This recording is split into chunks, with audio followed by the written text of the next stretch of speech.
Welcome back to the Geometric View. I hope everybody had a good weekend. This is episode 40, season 3. We are going to get into how heaven opens, the geometry of heaven opening, a historical, religious, and entheogenic understanding. Basically, we're going to make it so you can understand silence. Everything is silence, and it's all coming out of that. But we're also going to understand loudness, and what's loudness? That's implosive, and what's explosive, and that's that. So you can figure it's all Z pinches, and what comes out of the Z pinches is fingertips, and that's that magic. The best way to support us is on PayPal, goldenscaling@gmail.com. Thank you. All right, welcome everybody to the Geometric View, episode 40, season 4, I think. Wait, no, season 3 still. Season 4 is still right around the bend. So, excuse me. This episode, we are going to get into the geometry of heaven opening. What happens when heaven opens? The geometry of heaven opening, a historical, religious, and entheogenic understanding. I'd actually also like to put the prefix of origins of life, beginning of life. And I didn't really get too much into the entheogenic research. So this undertitle here is going to have to be a little bit different. Okay. So what exactly does it mean when heaven opens? And why am I doing this? I guess we'll see here towards the end. But heaven opening, it's talked about in all sorts of different religions and scriptures throughout time. So I've been thinking about it for quite some time, and I thought maybe the vision that came to me in 2003 was some sort of a way that heaven opens and transmits information into different people at different times, both information that will transcend you physically, mentally, and spiritually. This information comes maybe from the sun, maybe from cosmic rays. Heaven opens, and indeed, it sounds like people are tripping or having these grandiose visions when heaven opens. Seems like there's a lot of calamity and whatnot. So here we go. So when heaven opens, does it mean the sky opening? Like, what does it literally mean? And I have a picture here of a cargo cult underneath. There is cargo cults where in the, I think, South Pacific islands, as we were going through them during one of the wars, we island hopped, and the villagers there worshipped. Some of the villagers at some of these islands worshipped the visitors that came and rained stuff down out of the skies, almost like manna from heaven in the Bible, raining down food and equipment and technology. And so they built what they saw, and with wood and bamboo and the materials available, they looks like they built, or they tried to rebuild a satellite dish here. Now, this is sort of important, but it's sort of not. But I want to start with the preface of this because this could be seen as a way of heaven opening, heaven in the sky, delivering goods, opening. But also, at the same token, I want to point out that the gods of the sky, whoever the god of the sky is, in most cultures, is the God of all gods, the supreme God, the God of all gods, Lord of lords. And that's the main point I wanted to hit home here. But heaven opening in Buddhist philosophy. So we'll take it from a couple of different cultures here. couple of different ideas because I didn't get to do as much research as I wanted. So maybe I'll just keep building on this presentation. So, heaven opening in Buddhist philosophy. And to hop on the thought that I was just saying as the equivalence of these sky gods, and God, and also Jesus, because Jesus, if you believe that he ascended, or whether you believe he ascended or not, the idea here is that he's going to come back a second time in the clouds, and that's the sky. That's a sky god. That's a sky thing. So I want to look at Zeus. That's a sky god. He's the god of all gods. Jesus is the god of all gods, Lord of all lords. Roman equivalent is Jupiter, which I'm pretty sure is the god of gods. Thor is the god of gods. And I'm not sure what the Slavic equivalent here is. Perun. So in India, it's Indra. And the meaning of Indra means possessing drops of rain. Okay, that's interesting. It is the name of the Indian god of the sky and rain. All right. Actually, the god of gods in the Hindu mythology is Vishnu. All other gods are avatars of him. Well, check this out. Actually, as far as I understand and what I've been reading, is Indra is god of gods, and in the Vedic tradition. But he got demoted as a god, and he no longer is worshipped. That's a long story, and we've gone over it before. But I don't know if that means he's still the god of gods.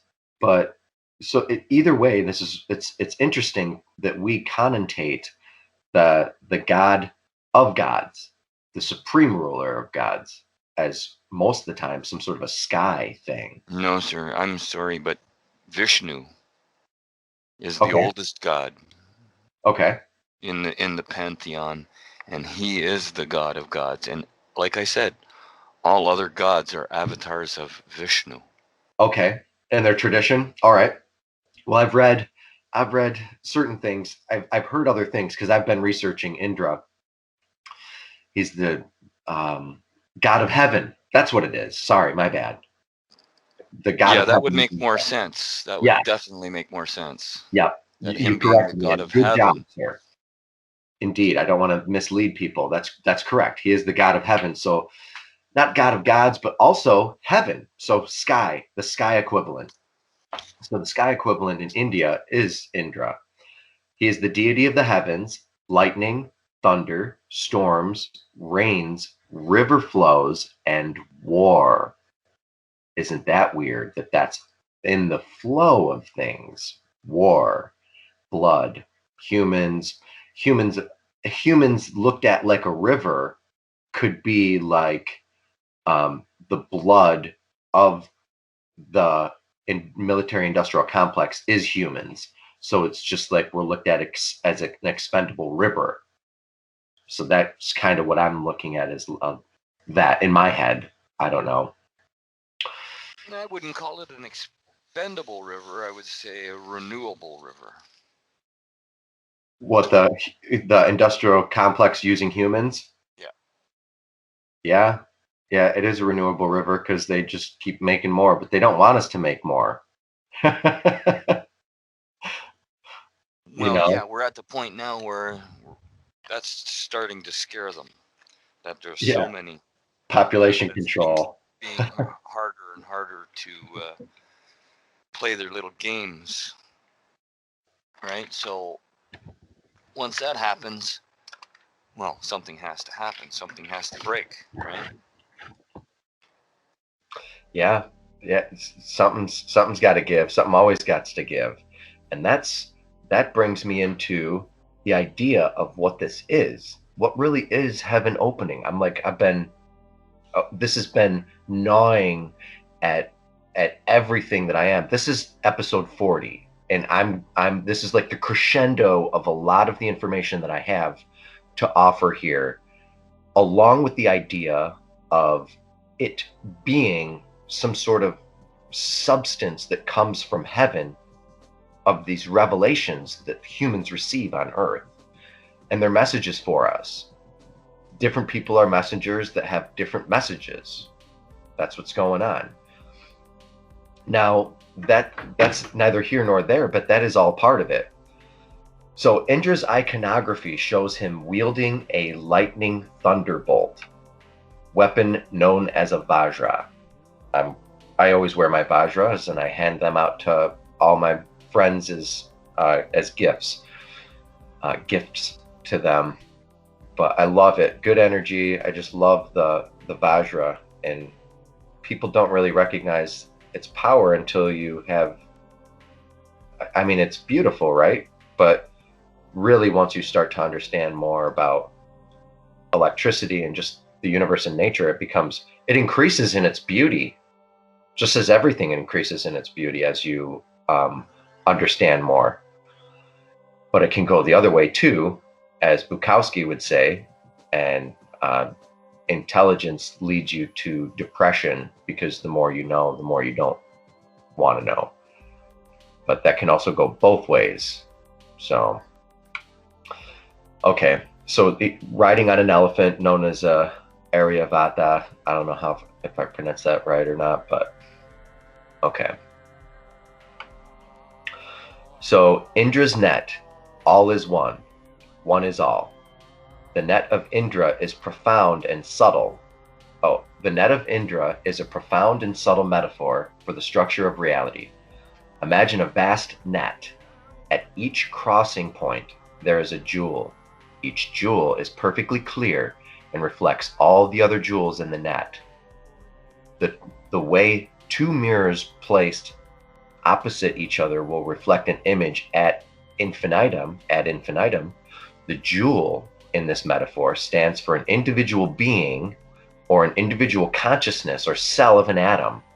Each jewel is intimately connected with all other jewels in the universe, and a change in one jewel means a change, however slight, in every other jewel. This is from The Enlightened Mind by Stephen Mitchell, looks like. Okay, now this idea of this is so related to the Dougherty set in the beaded jewels of sphere packing in fractal lattices. That's what the Dougherty set is. That's what we're seeing inside of magnetohydrodynamic geometry that's coming off of the sun. And we're seeing it, I'm seeing it at least in a similitude or a simulacrum. I think that's the word. I just learned it. That's going to be the word of the day. Later, we're going to talk about it. John Stewart Reed was talking about it in a presentation that I've listened to this past week, and helped me learn more of what I can help explain this whole thing as to all of us. So each creature is an individual, okay? But when a change happens in one little drop, it happens and reflects in all of the other ones. This is identical to the filaments that are connected, because they all are connected to the sun. All geometry on Earth comes from the sun. So there's a geometry that unfolds it. There's a DNA, a space weather. The space weather has these geometric patterns and designs that happen when it comes from the sun, and we'll get into that a little bit later. This geometry has names, and it's beautiful, and that's what heaven opening is. We'll get into this here. Heaven opening in biblical scripture. Now, I have a little bit more scripture here than some of the stuff that was in the Buddhist or the Indian perspective of heaven. And like I said, I didn't go as much into detail as I could have and should have. There's many religions in the world. I just covered a couple here. Heaven opening in biblical scripture. Excuse me. And I saw heaven open, and behold, a white horse, and he who sat on it is called Faithful and True, and in righteousness he judges and wages war. And that's Revelation 19:11. Genesis 7:11 says, in the 600th year of Noah's life, in the 7th month, on the 17th day of the month, on the same day, all the fountains of the great deep burst open, and the floodgates of the sky were opened. This is important because later we're going to get into octave resonance and how a bubble vibrating breaks off into more bubbles, and how Faraday waves and Faraday instability, which is what that is what's responsible for that breakaway, which is so similar. As I had this feeling when I was watching it that, and I never even read this verse. I just threw this verse in here, but um, most mainstream science right now a lot of it is talking about life starting in the deep sea thermal vents. So if you think about what this says here, the same day the fountains of the great deep burst open, the floodgates of the sky were opened at the same time. Okay, and then the flood happened, and it was the first time that rain happened, supposedly. Um, so uh, Ezekiel 1:1 says, now it came about in the 13th year, on the 5th day of the 4th month, while I was in the river of Chebar among the exiles, the heavens were opened and I saw visions of God. Ezekiel 1:1. Now, Ezekiel's wheels within wheels is this vision that he's talking about right here. Now, the wheels within wheels is super important because that's what toroids within toroids are. And the whole vision, we should actually read this on this episode, but maybe not, whatever. The whole vision that Ezekiel experienced, um, is even when the wings of the angels with eyeballs all over their bodies put their wings up and down and move about and no motion happens, but all the work happens along the stillness of the fulcrums, like Russell talks about. There's no work that happens in stillness. God performs all of his magic in stillness, without motion, without working. We are the workers of the universe, and we are the workers of higher heavens that give us decisions and ideas to move forward, to help plan us, like idea scaffolding. We're going to get into sound scaffolding that John Stuart Reid, who is the discoverer of the cymoscope, um, I don't know if I'm sure a lot of people here have heard of him, but he's awesome. So let me continue, please. After these things, I looked, and behold, a door standing open in heaven. And I'm gonna say this just as a prerequisite. Every time that heaven opens, it is likened to peals and thunder rolling with God's voice in heaven. Okay. All right. Now, behold, after these things I looked, and behold, a door standing open in heaven. And the first voice which I had heard, like the sound of a trumpet speaking with me, said, come up here, and I will show you what must take place after these things. I'll continue here. After these things, this is Revelation 4:1. Let's see. Oh, yep, that's the same one. Okay, double. After being baptized, Jesus came up immediately from the water, and behold, the heavens were opened, and he saw the Spirit of God descending as a dove and lighting on him. Oh, and lighting on him. Okay. Now, this scripture is really important because this is the first time that the Trinity appears in the Bible, where where Jesus, or the Father, Son, and the Holy Spirit. Okay, God is there, and he was speaking, and he said, this is my son in whom I'm well pleased, or whatever. And the Holy Spirit was there descending. So God, the Holy Spirit, and the Son, the Father, Son, and the Holy Spirit, all there at the same time. This is what happened when heaven opened. All right. And he said, behold, I see the heavens opened up, and the Son of Man standing at the right hand of God. Right hand of God. First action, first motion off of center. This is important because when you see the gate, the first gate, that's what the perfect example, paragon. The paragon of Jesus is the first gate in the Dougherty set. And if you see what the first gate is, then you'll see that that is married to the Father. The Father is the center, 0 is in the Dougherty set. The first gate could be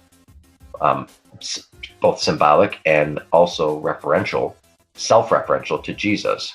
That's why it's always referred to as the right hand of God. So, and he saw the sky opened up.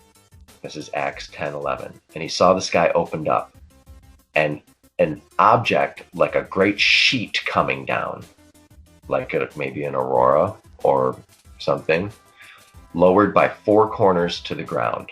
Acts 10:11. So that's something that people see when heaven opened, apparently. Now, when all the people were baptized, Jesus was also baptized, and while he was praying, heaven was opened. That's when John baptized Jesus, and the heaven was opened. Now, anecdote here: John was preaching at that time.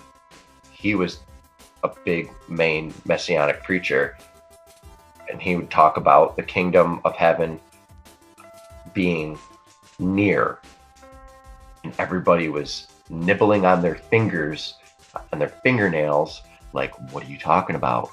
Heaven's near? Yes, heaven is near. And that's what I want to show in this episode here, is that heaven is always opening up. Okay, we have access to it. Okay.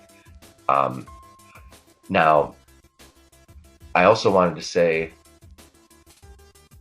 Jesus, when John baptized Jesus, he baptized him and told him to go and do the same. Go and tell people that the kingdom of heaven is near. And there was another thing that he told him to do, and if you already know that, you know that, and if you don't, then you don't. Immediately coming up out of the water, he saw the heavens opening up, and the Spirit like a dove descending upon him.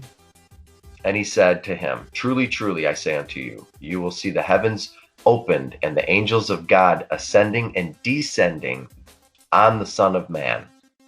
John 1:51.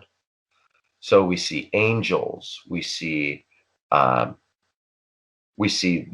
this object, this great sheet with 4 corners.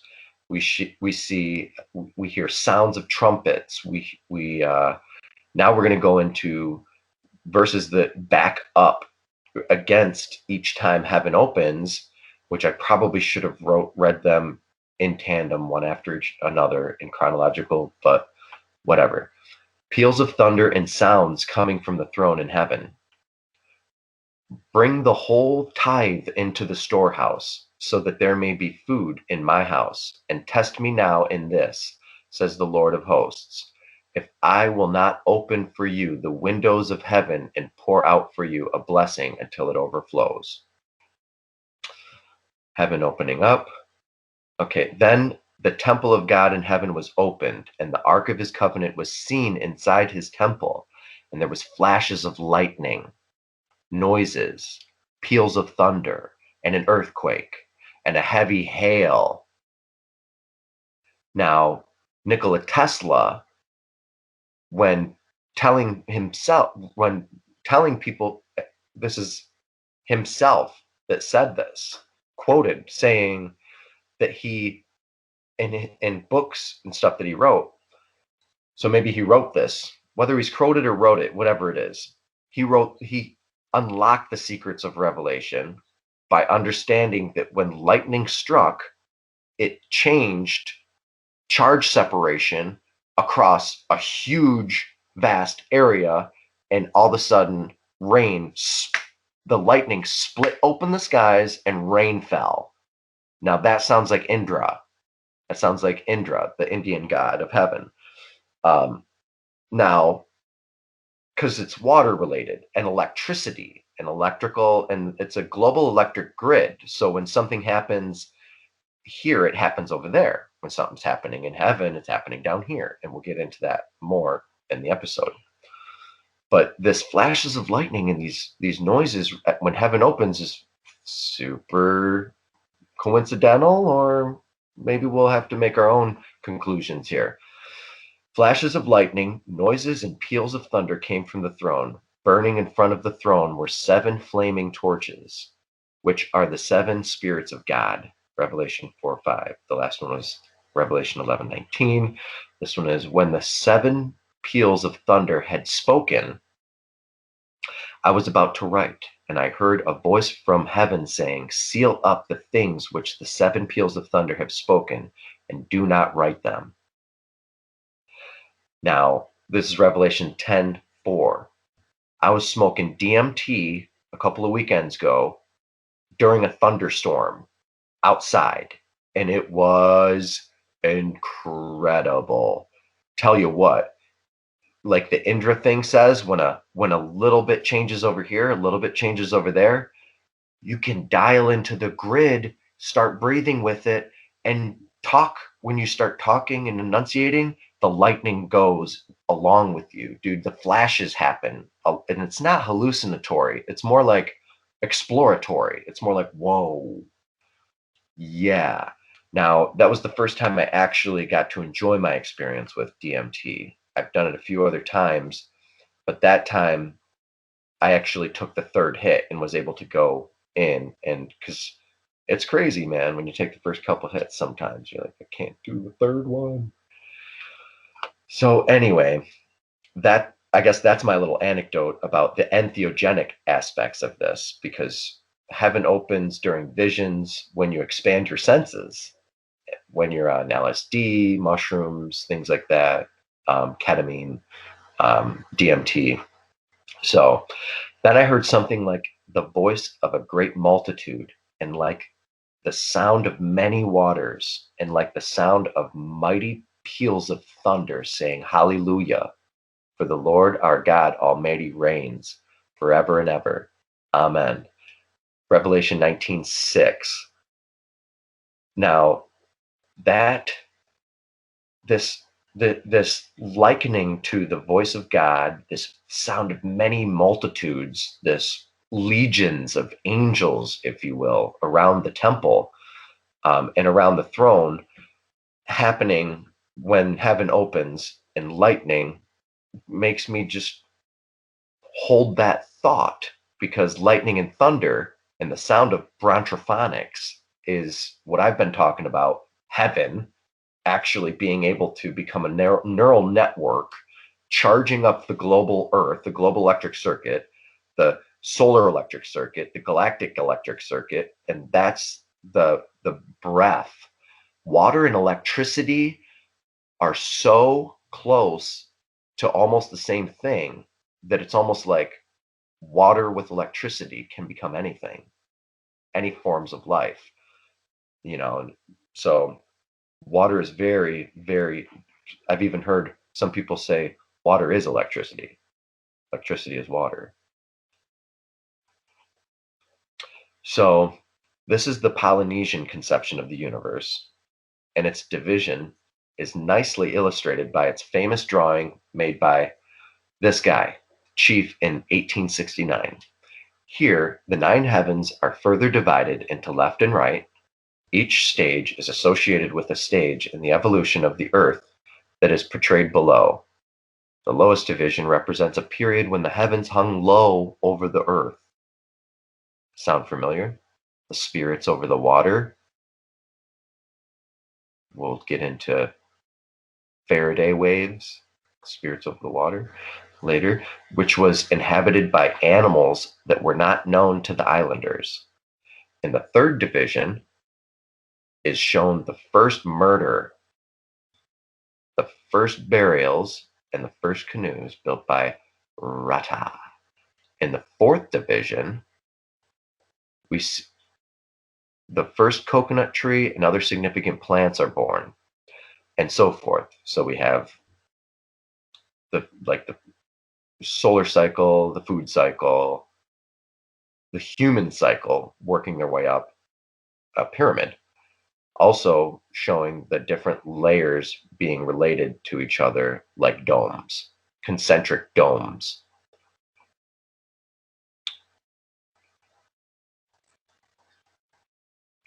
So the geometry of lightning and thunder is what happens when heaven opens.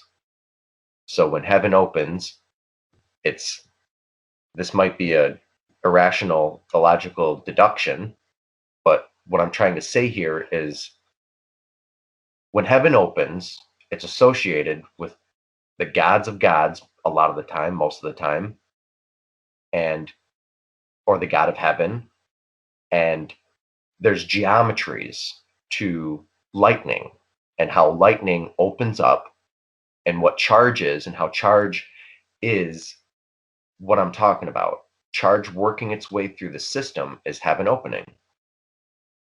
So then what is the geometry of lightning and thunder? Which I will show us. I'll gladly take us on the little tour. So you can find this information here that I'm about to cite from our friend at Electric Universe Eyes, David Brown. And this I actually took off of his page because I use images from his presentation. So you can also find the geometry of electricity or the geometry of lightning on our episode 5 in the geometric view on our channel. This is a link directly to Electric Universe Eyes presentation of the article that was written by Wayne Byrne and published inside of the New Concepts in Global Tectonics Journal 5.3, number 2, blah, blah, blah. This is the information, pages 158 to 186. Super good stuff. Now, I'm going to paraphrase a little bit to get the good content. You're going to want to, go to the geometry of electricity on our page and or Electric Universe Eyes. Okay, so me paraphrasing, moving through this, and then working through to the next thing. Here we go. This is what happens when lightning, when lightning or charge is organized and it's moving through a circuit or a current. It's working in these hexagonal layers, these nested hexagonal layers, so as to efficiently distribute charge. And I'll show you here that in a second. Now this here is this is cubic close packing, and this one's hexagonal close packing. But the cubic here is how the resting state of electricity, your electrostatic charge on your skin. Now I'm going to reach over and touch my dog. Both of our electricity changed just now. Whether I got shocked or not, my surface electricity changed. The geometry of that on my skin is more like this, in a cubic close packing. It's not dangerous, it's not excited, it's not moving. It would be in dark mode, pretty much, plasma. Because there is a plasma on our skin. There's an electric current, it's a charge. Membranes. Now, when I go over to reach the dog or reach a doorknob, and that electricity that's on my skin all moves up, and as it moves up and out, it becomes hexagonal and it's close packing, and it becomes dark mode plasma on our skin to arc mode plasma, and it turns into a lightning bolt. A shock is lightning. So that little lightning bolt that you get there turns into this geometry, and it moves from your hand to the doorknob. Now this is what's happening here inside of these geometries. there's, let's see, I haven't even really read this one. Current filaments arranged in concentric polygonal layers. Okay. Now, separation gaps created by repulsion between layers. Okay, these separation gaps and these separation gaps. Okay. Extended cross sections of hexagonal and octagonal lightning bolts showing the arrangement of current filaments after separation by repulsion. Perfect. Okay. Kind of like what I was just talking about. Repulsion between layers. Now, these are repulsed, and because of the repulsion, they do counterclockwise rotations, as predicted by Dr. Donald Scott in 2015. You mean counter rotation, not Yes. just counterclockwise. They go both directions, clockwise and counterclockwise in each filament section. Yes. Yep. Exactly. That's exactly what I was trying to say and meant to say.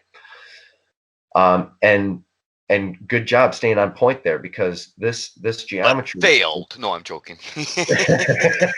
A plus. um, I just recently moved my spot in my house, and I looked out, and there's these beautiful birds out here. I need to get a bird feeder, man. I just love the birds. Love the birds. Something about birdseed for brains. All right. So yeah, you can see this produces a counterclockwise rotation, a clockwise and a counterclockwise, a counter-rotating system, counter-rotating network. And that is so as to disperse the charge efficiently among layers, not to just have the whole load so it doesn't short circuit. It doesn't want to short circuit. It wants to continue the circuit. So a lightning bolt's continuing the circuit in the most efficient path of least resistance, and this is the geometry of it. We don't see the way. Sorry, buddy. I don't mean to interrupt, but I Mhm. would like to add a little caveat of information about lightning bolt and jets and sprites and elves. All of them are short circuits between the double layers. This is electrons moving from one layer to another layer. Continue. Okay. Okay, so everything is short circuiting, but during the path, as it wants to complete the loop, it wants to short circuit then, right? Well, it actually is a short circuit between the double layers. These lightning bolts, these jets, these sprites, they're all a mannerism for electrons to be moved from one layer into the next layer. Okay. All right. So That's the way I understand it. these can be thought of as magnitudes. This goes up in as Elon Musk likes to say, a couple of orders of magnitude. A couple of orders of magnitude. When Elon Musk is so arrogantly saying that, what he means here is that a couple of orders of magnitude is just moving from one layer here to the other. so Not bad, not bad. that's really, you can see orders of magnitude in many different ways, and later on in this episode I can clearly show you orders of magnitude also scaling in Well, this. the highest charge is in the center, and Don Yep. Scott, I think, would tell you that as well, and that creates the rotation of say a planet that it's attached to. That's the creation of the rotation is because of that central tube. All the Yep. other tubes mean nothing. They don't have as much power running through them as the central portion of the Birkeland current tube. Indeed. And there is there is a centripetal and a centrifugal chirality. There's only two ways to spin when you're doing this. And on a slide in a minute, we're going to get into the silence of implosion and the loudness of explosion in vortex dynamics, and see why when you're exploding a system in a network, there's sounds and flashes, and when you're imploding a network, there's silence. There might be flashes, but there's still silence. So I'll continue. This is just a time scale of the breakdown of these corkscrewing polygons, stacked polygons. Here's a great picture. I love this one. This is figure 10, contact and resulting discharge of successive layers of filaments. So like you said, the central most part of the eye of the storm, or the eye of the circuit, which I like to liken each other to each other, like Andy Hall does, initiates the lightning bolt, the yep. transfer of electrons from one double layer to the next. The first and fastest one's going to get there is the first liter of electricity is going to be this red one. Then the second layer is going to give it this is going to give it the dermal shock. This is going to give it the subdermal shock, because this opens up the crater, the subdermal. Then you keep going subdermal layers. What I used to use it in relation to skin for whatever reason, but you can look at this, and this is what this paper is about specifically, is crater formations, of crater formations that are formed from hexagonal polygonal layers of lightning.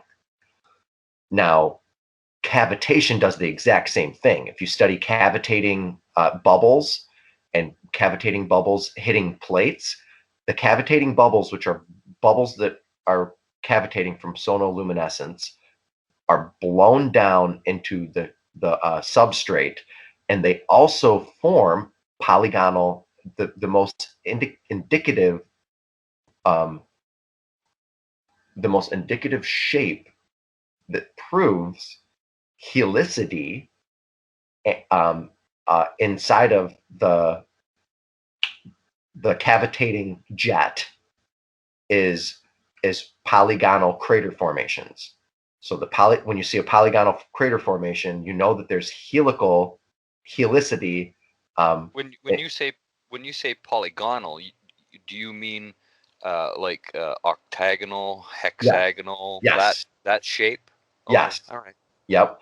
It's not only known Even in square would be included in that, folks. Yep. Now, this is not only known in the geological world, and in electric universe geology, that there's hexagonal crater formation from lightning bolts, but also in the microscopic nanospire community. That's what it is, a nanospire that comes off of the jet. Nanosphere? Is that what you're talking about? Nanospire. It's a spire. This is a spire. This red thing, all of these are just spire. This would be a spire. Gotcha. We've done the geometry of these. I think it's one of the episodes earlier, but this type of shape, it's a Beltrami vortex. This right here, how lightning breaks down, is a simple Beltrami vortex. And Don Scott used that idea, or at least that idea was around before Don Scott came up with the nested concentric layers of a Birkeland current. I could have shown Beltrami vortex, but I keep talking about it on these episodes, so I'm sure people have seen it if they're tuning in. So this geometry here, see how it's synchronized inside of each other as to be like a step down layer capacitor to break up the charge. Now, I'm going to get into in a minute here how the Dougherty set shows that with spheres, and how you can get constructive and destructive resonance, which is what builds life. And that's how we're going to make this episode what it is. Give it the substance of what heaven opening, also being life, continuing life. Heaven's always opening, so we have access to this, and we can also show that this is indeed what's happening for sure. Here's a cross-sectional view of counter-rotating layers and their discharges. So that's, I think we really hit this idea home. So this is understanding when this thing goes down. Underside view of counter-rotating layers and their discharges. So it's the underside. You could also look at it as an aerial view. Yep, there you go. There's the crater zone, and this is trying to prove polygonal crater formations. So this is the diatreme zone. Okay, see, now this is what you would call it in geological terms. Here's your discharges, the roots. Here's your conductive layer that it's trying to reach. And as these electricities move through the global electric circuit, it creates, what are those called? Dendritic layers? Dendritic layers of scaffolding of different crystals. And that's why crystals are in cavities. You have cavities of different crystals in gold. And in this episode, you'll find the guy's name who's the richest diamond mine excavator in the world. If you go to episode 5, you'll find his name. You can research him. You can find how he finds the diamond mines by going around the world and looking for craters. And this goes into the rainbow serpent and how the serpent, the electricity works its way into the ground. Then in the ancient cultures, they found, this is ancient folklore, they found crystals and diamonds right where the electricity went. I have that story from Australia directly.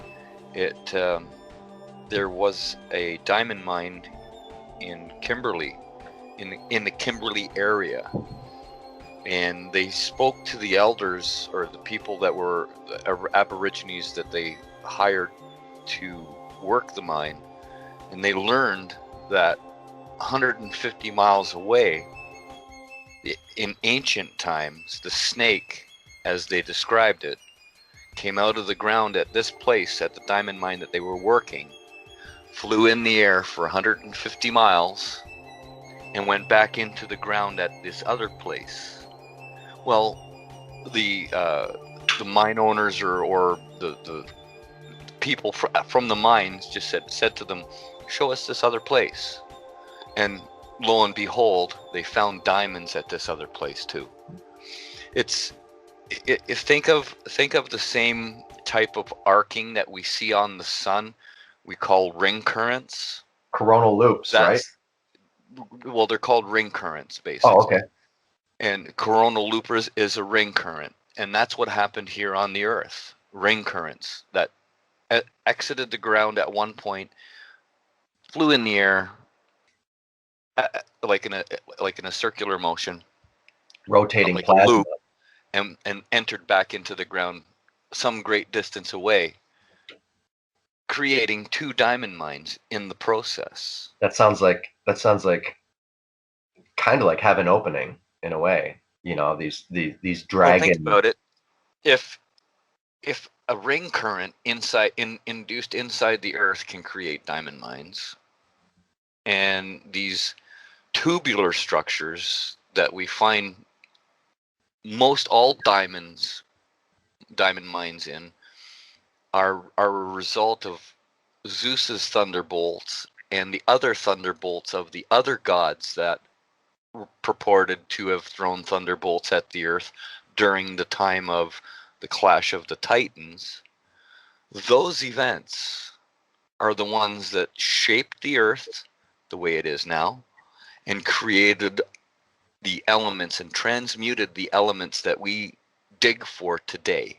Wow. And I wanted to also add that conductive layer that we're looking at right now down at the bottom, that the electric charge wants to, or the arc charge wants to reach to, usually always involves water.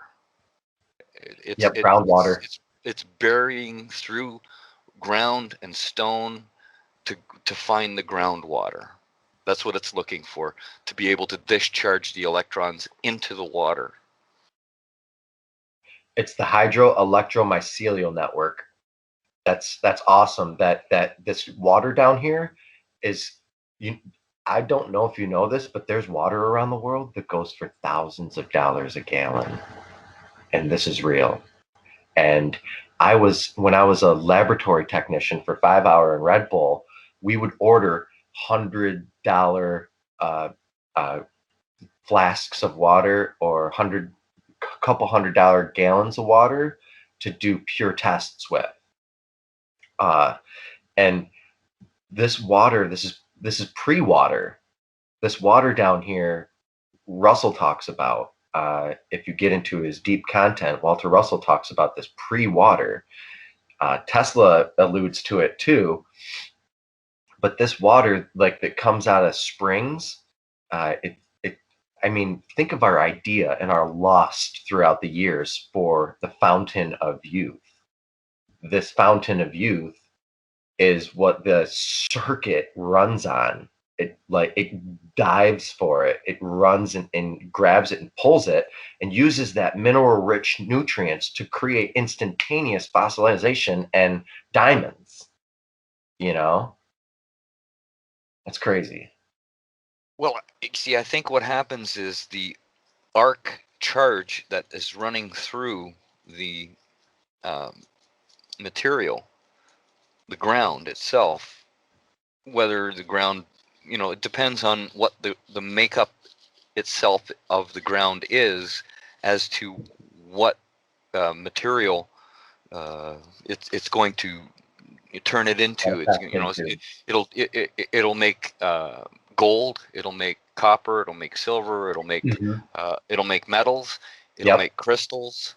And that's where I would say that depends on the veracity of the charge, like how big the charge is, and the duration of the charge, how many amps, how many, as opposed to how many voltage. There's a lot of different variables in these electrical charges and each one and the variable, a lot of the variable is the ground itself, what the material that is it silicate, or is it what's the ground made of to be able to transmute the material into this or that or the other thing. Indeed. Go ahead. And we have a friend, Jacob Gable, and another friend, EU Eyes on YouTube, which this is where we get this presentation from. David Brown, he does this all the time, and he's creating his own. I'm well familiar with these guys. Yep. Yeah, Fulgurites.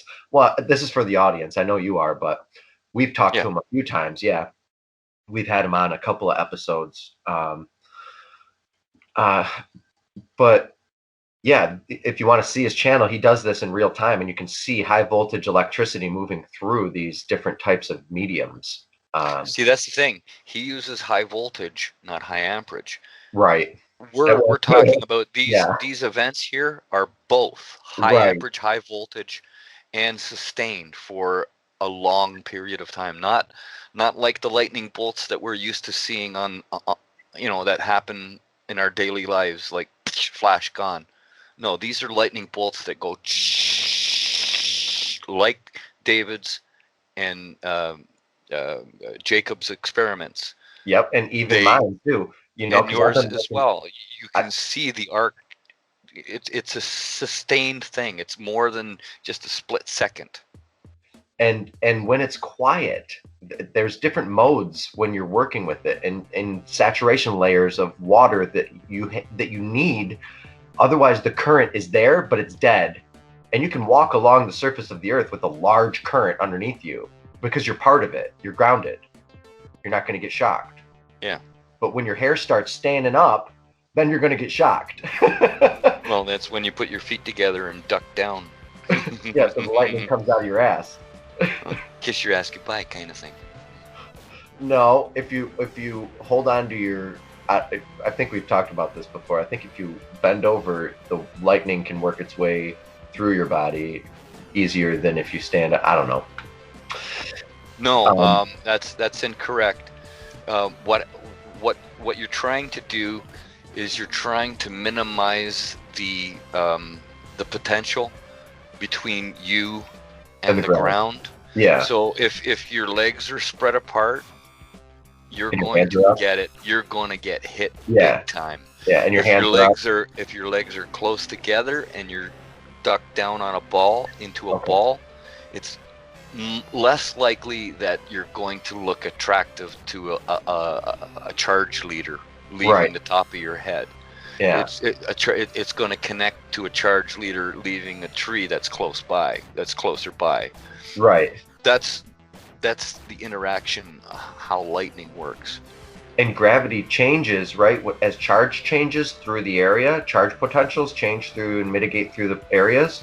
Oh, I would imagine that there's a split second of change of gravity as a lightning bolt touches something, or well, no, just as it increases, as the ground potential increases, shouldn't it change the gravity of that area for, I guess, maybe a split second? Huh. Maybe a split second. I mean, like a millisecond. Yeah. That you wouldn't even feel it. You wouldn't even be cognizant of it. But Okay. I would think that something happens, some change to gravitational force would be mitigated, because we know that the electrical force is, as Wallace has said multiple times, that it's 1,000 trillion times stronger than the force of gravity. Mm-hmm. It's more more in tune with keeping things alive and the life force than it is the life force. EM is the life force. Yeah, So, it is, exactly. And I think that, we see these Birkeland currents that are shaped like DNA out in the cosmos. The energy and the frequency and the vibrations that are happening along these Birkeland currents, and that are feeding each sun that are in these Birkeland currents, and larger scale, galaxies. But we would be influenced by the Birkeland current that feeds our sun, and the frequencies and the energies, and that would come off of our sun, feeding our planet with a Birkeland current, would tune our DNA. Basically, I think our DNA is like an antenna, and would tune our DNA to create life that's hospitable to the environment that we're in. And the environment that we're in is actually created by the Birkeland current energy that's all around us, everywhere, in multiple different scales, at all the time. Forms. Because yeah, there's different. The form of plasma, the form of electricity, takes form in its many shapes through life. That's what life is. When I look at a puppy, I'm like, oh my gosh, look at that ball of electricity having a great time. That ball of plasma, like, if you think about things in Eastern types of like energies, and like you can move things with the energy in your hand, and like intend the universe to change and disrupt and ripple based off of just your hands moving, hand gestures and thoughts. Like Jesus preached that if you had a thought, it's actual and it's real. It's as if you're actually doing it. If you're doing something good and it's a thought, it's good, and you're doing good in the world. Think about the Buddhists meditating, all those sacrificed hours for all of us. Who knows how much good that's doing for us in the cosmic soup? I mean, well, we're just, see, I look at it this way: we're just matter that can reproduce itself. Not only reproduce itself personally, but we can couple, and some beings don't even need to couple to reproduce themselves, another copy of themselves. Your idea reproduces itself. That's the most dangerous thing in the world today, is ideas and geometry. And well, I was just going to say that living matter, DNA, is magical in my view. It just, I can't explain how it came to be. I don't think anybody can understand how DNA is tied to the EM. Yeah, chains of protein. Check this out. That's kind of what this episode gets into. Abiogenesis. So abiogenesis in a minute, dude. We're going to get into the prebiotic soup of why and how heaven opening relates to life continuing and life always being. Well, don't forget we are now starting to see out in the Magellanic clouds out there that they also contain organic matter. Mm-hmm. Yep. They're detecting organic matter and other types of what's the word I'm looking for? Baryonic? No. No, it has to do with life. What's the other expression of organic matter? Shoot. Anyways, Autogenesis. We're gonna get into that too. I forget the word. I know what you're talking about. Like to use, buddy. I know what you're talking about. I forget the word. Yeah. Enzymes and stuff like that. Yes. That's the word I was looking for. Enzymes and organic matter. They're starting to see that, and I think they're starting to think in the electric universe that stars actually create this stuff, and phosphenes, right? The central part of the Birkeland current on the Z-pinch are responsible for creating this stuff. At least that's what I think. Yeah, that's exactly where we're going. So check this out. So let me proceed forward here, and we'll get into the chirality of these spins here, because indeed it's sonic induction. I think everything is being spoken to existence, and life comes from sound and out of sound, and a combination of, well, we'll get into that. Here we go. So these holes, when you're moving through this geometry, it's producing these Bessel function. This is a Bessel function, okay? But it's a 3D projective Bessel function. It projects outward. It is progressive in that it progresses in moving forward. So it's progressive geometry. We'll get into that too, but here it is. So this is I put together 50 slides for this presentation, and this is the first time presenting it. I haven't done a practice round. So as with all my presentations, I just hit it. So these words here, first take a look at outside inward motion, implosive. Concentrated power is silence. Think of that. Okay. Now, when you're concentrating, all good things happen. The greatest works of all time happen when you're alone. When people were alone and they put themselves to the test, put the pen to the pad, and got the work done. Concentrated power, silence. God says, or in the Bible, biblically, apparently, God is in silence. You will find God in silence. I forget the exact verbiage for it, but diffused power is noise, explosion, inside outward motion. So inside out, outside in. Now, the Dougherty networks do both. Everybody's like, well, is it pulsating? Is it breathing? Is it living? How is this two-way systolic neural biological living life organized if it's not a simulation, if it's not some sort of simulated game that someone put together? Now, they're whether you use the term intelligent design or not, it is a two-way living motion, two-way living universe in motion, like Walter Russell refers to.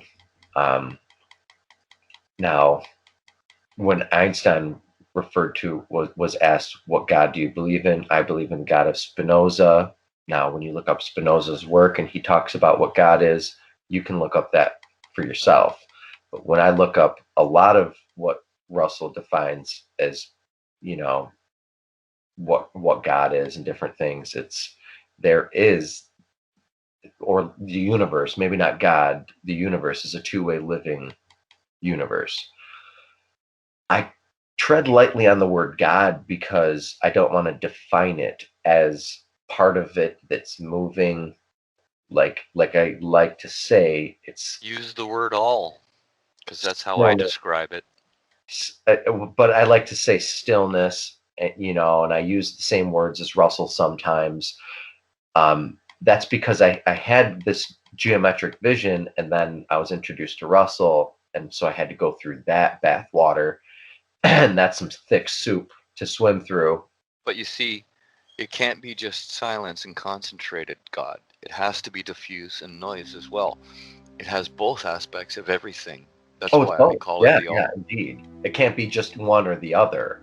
That's what we're getting at, and that's what allows actually the um, the counter rotation between layers. One layer is rotating this way, one layer is rotating that way.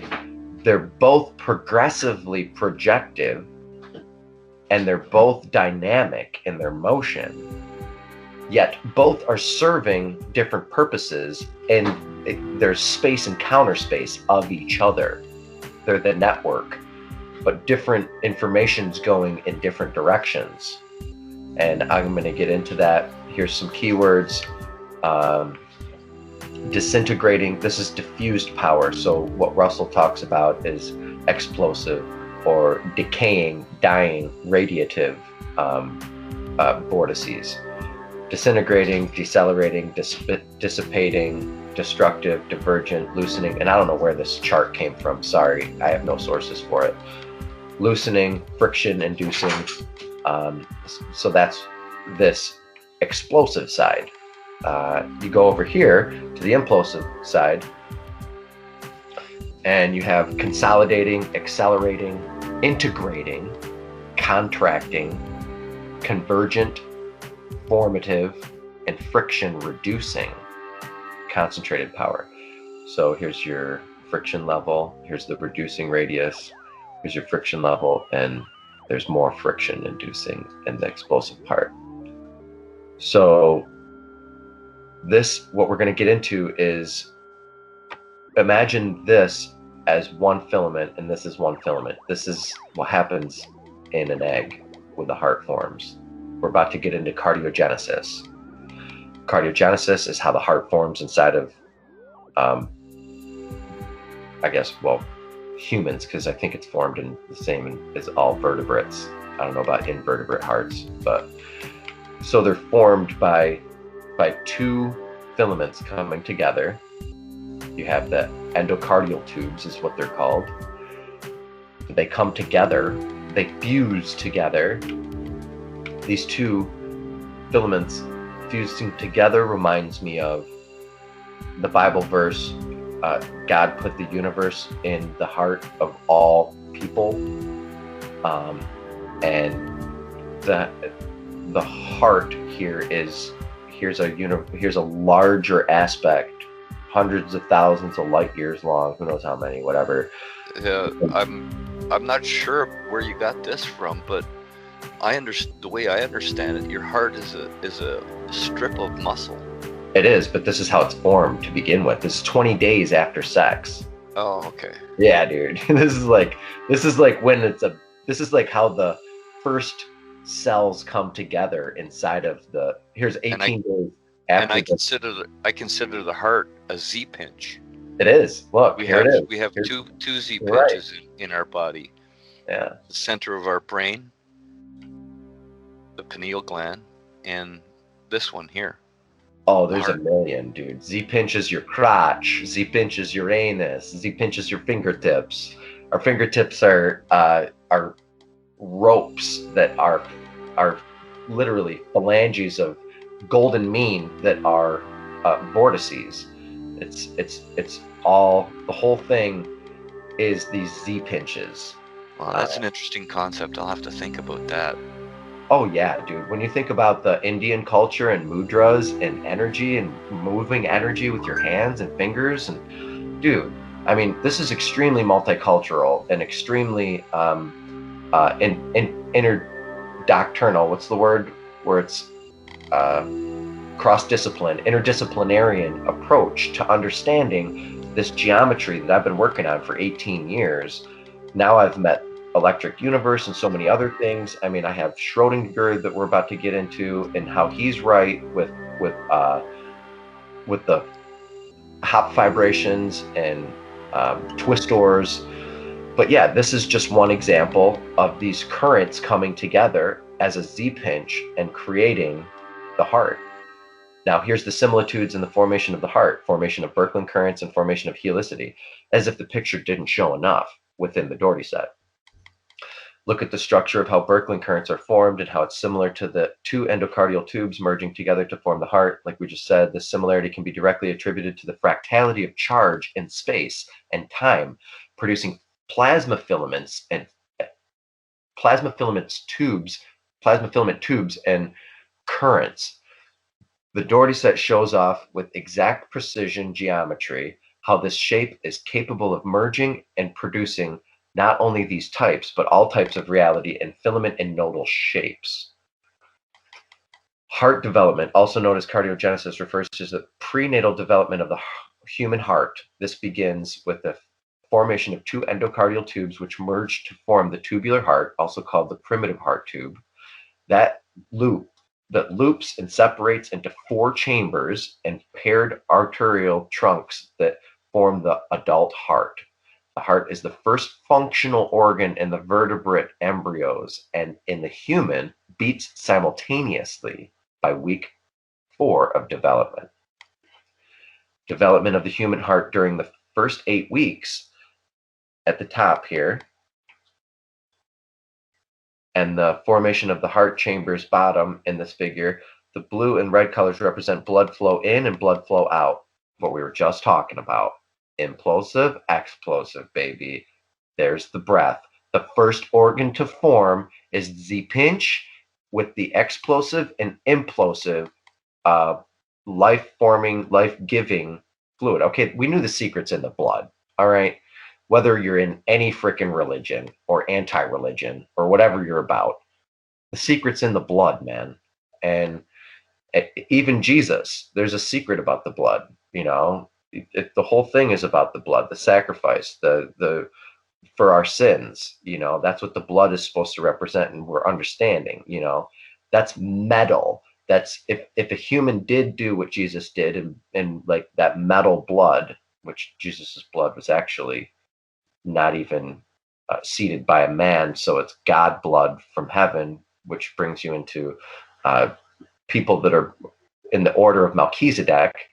You know, and Melchizedeks are people who don't have parents, who are born from God.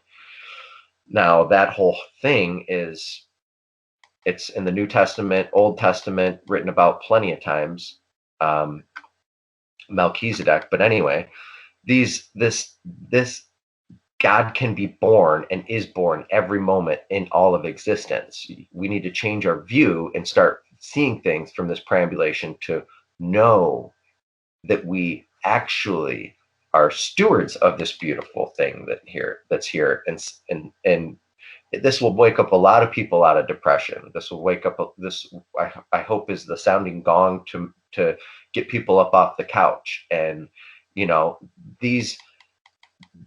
life is this, you know, this is what life is all about. It's exercising your heart, and this is the formation of it. But anyway, okay, so inflow, outflow, the formation of the heart chambers in this figure, blah blah. Initially, all venous blood flows from the tail, atria, and the ventricles head, a very different pattern from that of an adult. Helical, it's all helical. Okay, here's an image of the Dougherty set showing off just one of the helices in the first gate, which the first gate is, here's the center.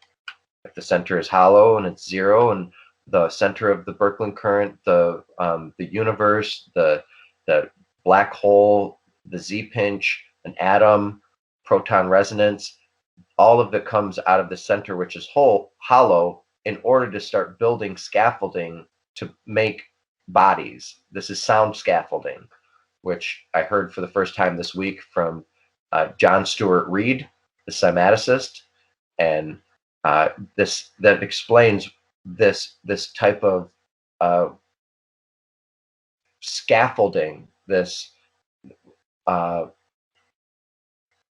cascading network that Dan Winter talks about, these cascading networks of filamentary caduceuses. This is nested caduceuses of infinite Feigenbaum wells. This is a well. Look at one well. This is a well. Looking down into the well of a lightning bolt. Now, the charge being dissipated has to break out and fractate and break out into channels that bifurcate. Now, the geometry here, when heaven opens, is similar to what we've been talking about with the heart, Birkeland currents, the Dougherty set. This is just a master grid for a universe of electromagnetic induction. That's what the universe we live in.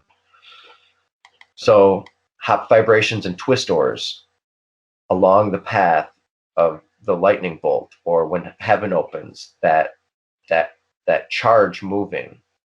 Perhaps Sir Roger Penrose is correct in his twistor theory, utilizing Maxwell equations, showing these fiber bundles in many different modalities, zooming along the fulcrum in many morphologies, like seen depicted here. And if you can understand and see these as multiple, what was Elon Musk talking about? Layers of multitudes, nested multitudes.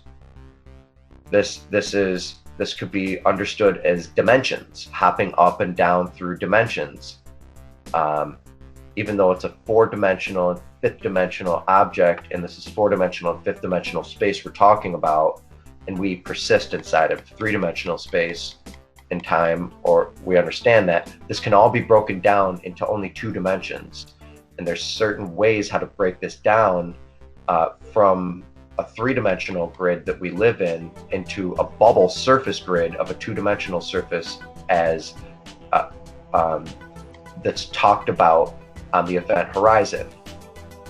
If event horizon exists, I know exactly what it is and how the information packs onto that two-dimensional surface, is what I'm saying. And it's easily done through a mechanism in here that folds and unfolds the information like a zipper. So this is Russell's chart of periodic table of elements. This is my chart of periodic table of elements. Here's two charts for him to explain the idea. I used the same chart to explain the same idea, but you have radiative dilating pulsations, perturbations inside of the field modalities of ether, and that's what these opening and closing produce the channels of the helical filaments and strands. Those filaments and strands overlapping and overlooping via cyclicity inside of the planets and orbiting create the structure of the fabric of the neural networks of these from the heavens.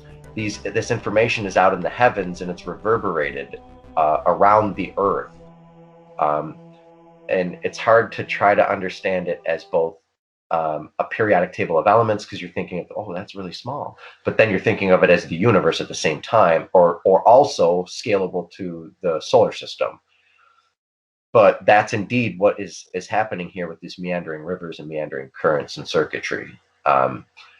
Now, this would be a poloidal or field-aligned current, and this would be the azimuthal current or circuit, but they both reverberate each other and are self-descriptive networks that are also information networks, the integrated information networks. All the information inside of the system, it can be integrated into the whole system in the circuit. That's what makes it. It has to be part and parcel of it.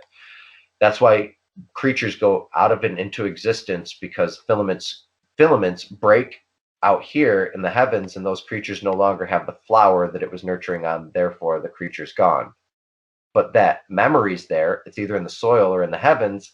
Then when the current becomes back to where it likes, those creatures can, and sometimes do and will, pop back into existence. Okay, that's enough about that, rambling on about that picture. The heavens opening, working as a circuitry of Kundalini in the human spine, and us being aligned into the global electric circuit, the greater global electric circuit, and life, better in tune with life, better in tune with empathy, with nature, with crying, with your heart, with this is just a simple expression, one way how to illustrate the Dougherty Network of spheres stacking off of the magnetohydrodynamic geometry. Now this geometry is the same geometry that our spine uses to build itself and its efficiency. And I've gone through many different episodes, and I've shown much more geometry indicative and explaining the curvature. In fact, if you want to go to 2 more episodes back, like episode 37 or something, we talk about the spine and curvature. So here, this is phase conjugation happening, golden mean, successive filaments, successive braiding of golden mean within golden mean. So from inner and outer, but the whole network's built that way too. This is just me highlighting and showing that these actual hourglasses exist. So this triangle right here to I this hope that's triangle, not that's not an X-ray of you, buddy, because that person has scoliosis. no, it's not. Sorry for that person there. And I don't have Yeah. Well, it's not scope. it's not a severe case, so it's not so bad. But that's scoliosis for sure. Look at the curvature of the spine. Yeah. This is one that Chad Seymour Morris took, and I took. This is his, actually. These red and blue on this to the right is one of his that he put together, and I happened to draw this image, so I'm showing the energy from heaven coming down into you. Because if you're not if you put yourself in the center of the circuit, you assume yourself as God, and then the circuit doesn't work as good. So that's why the right hand, first the worst, second the best. It works the same in marketing too. It's always second to best. So the right hand of God is the first circle off. This happens to be the third circle off. So this is the third octave, or third filament, third gate.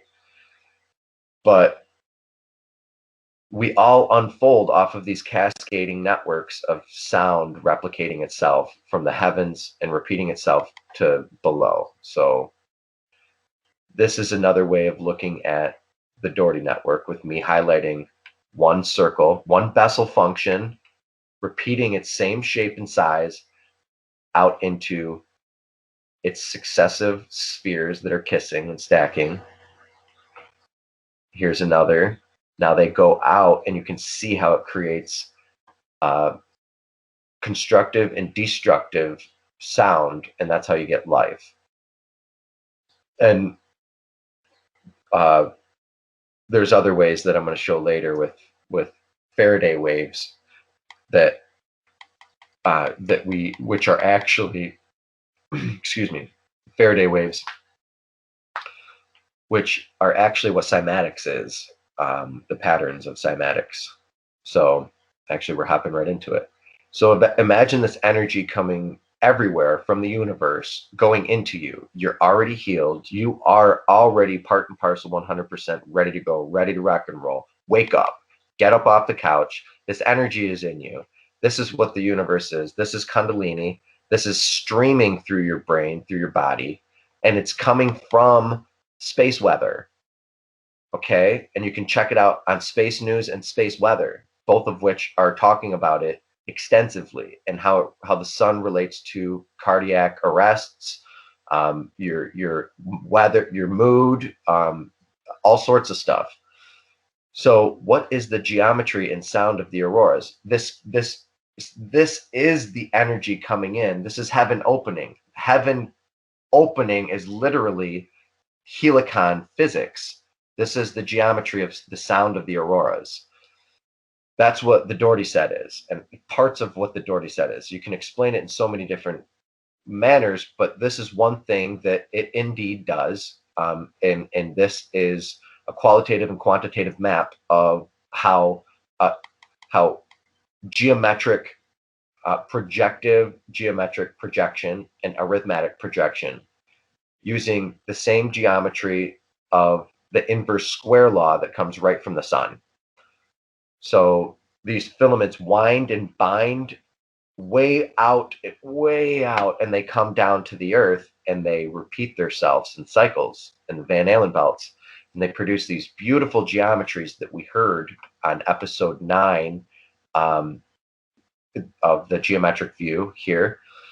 You can hear them, and the sound of these are the sound of charge moving through cylinders up in from the North Pole to the South Pole. So if you stand in Nordic forest, and you listen to the pine trees during an auroral storm, you can hear the pine trees act like resonators and antennas to amplify the sounds of the auroras.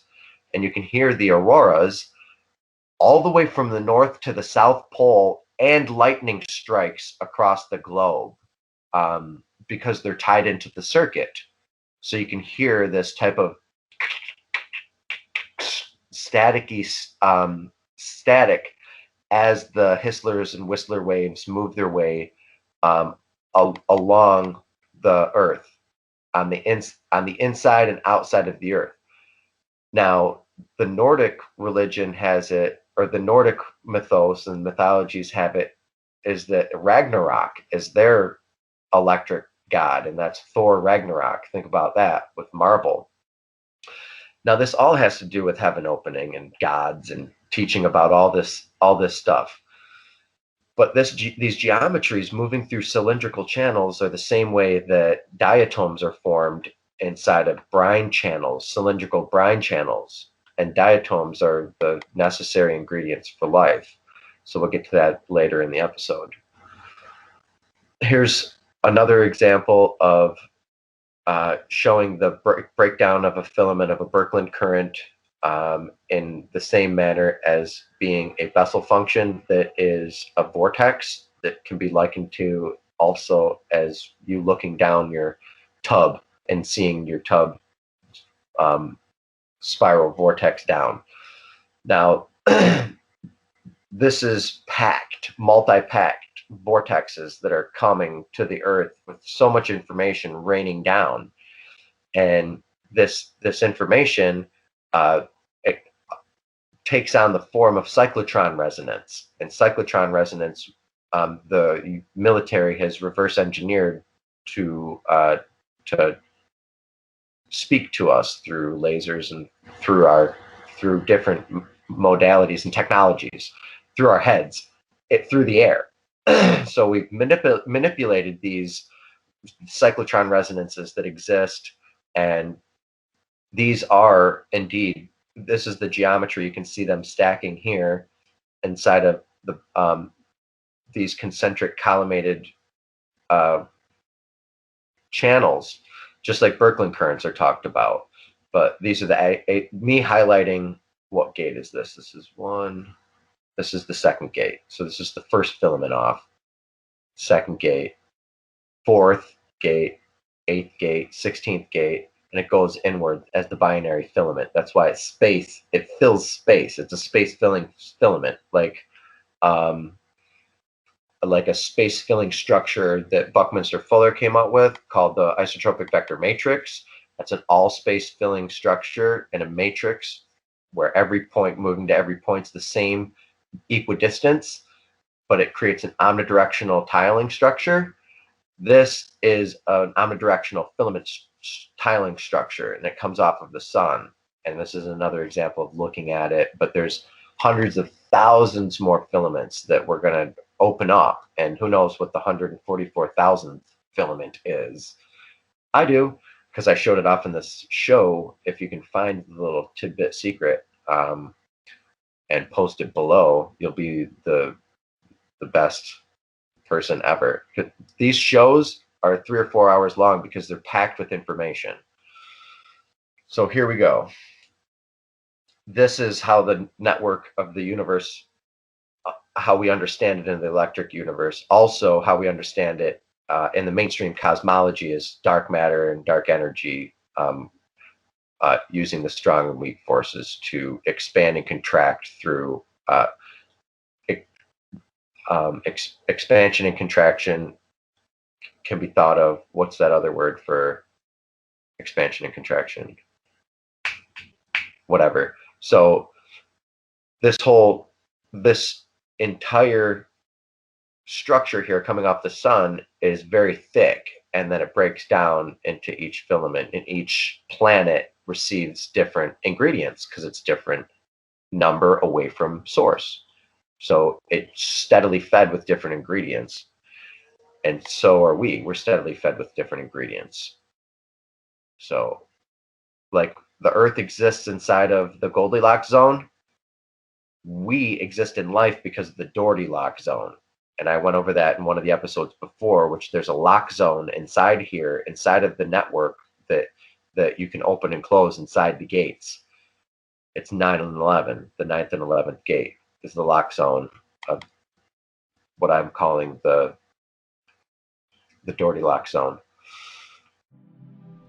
Matter can't come into and out of existence without going through those pinch points. It's like when you're looking at the primer fields and there's the flip rings. Those flip rings, who would think those exist? Yeah, they exist. Those are pinch points, and those geometries are rings. They're toroids. They're toroidal, just like this is. There's certain rings that life can't come into and out of existence without going through these flip pinch points. That's what I refer to as the Dougherty lock zone. I can't wait to do a whole episode on that, because that's really pretty much sums it up. 9/11, and it's weird that the whole thing that with the towers and whatever, the whole date too. But anyway, so John Stuart Reid talks about sound scaffolding, and I have an image here. I think, nope, not yet. Same kind of thing I'm talking about here, projective progressive geometry. I'm likening John Stuart Reid's, what he's talking about as sound scaffolding, to sonobiology and electrosonic speciation theory of the Dougherty set here.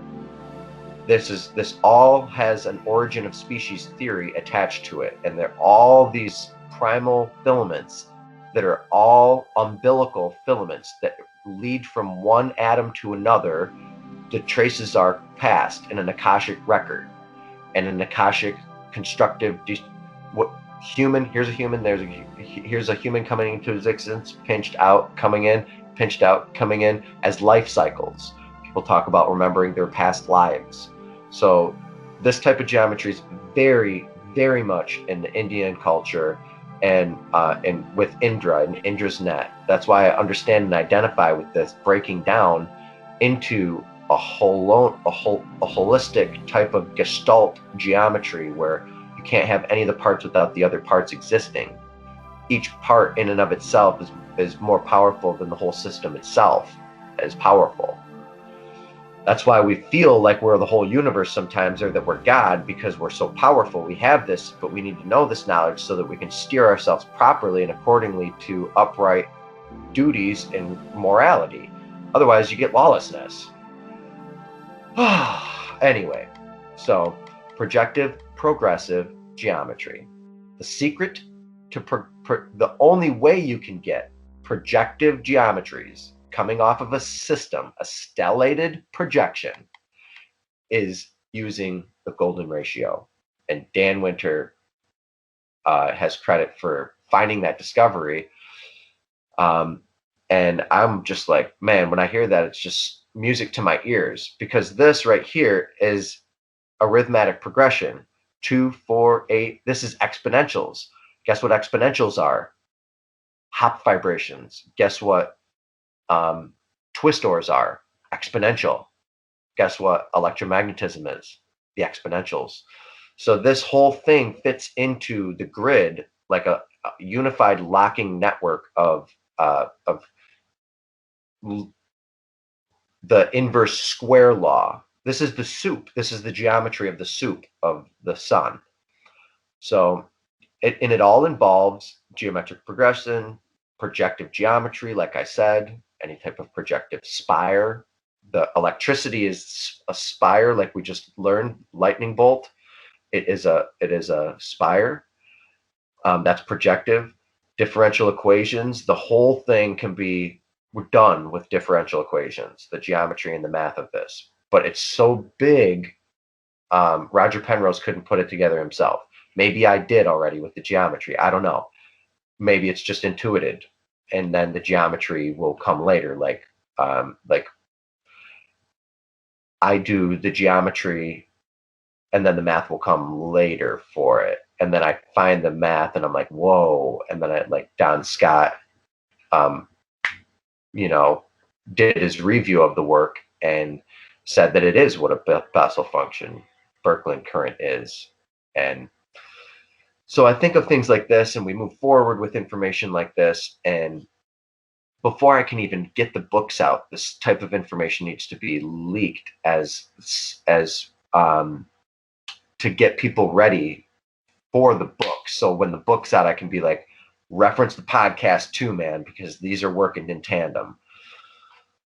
So we just went into arithmetic progression. This is another network of arithmetic progression, 3, 6, 12, 22. That's the third gate. So the first gate is 2, 4, 6, or 2, 4, 8, 62, or 16, 32, so on. And these are filaments that are nested inside of each other.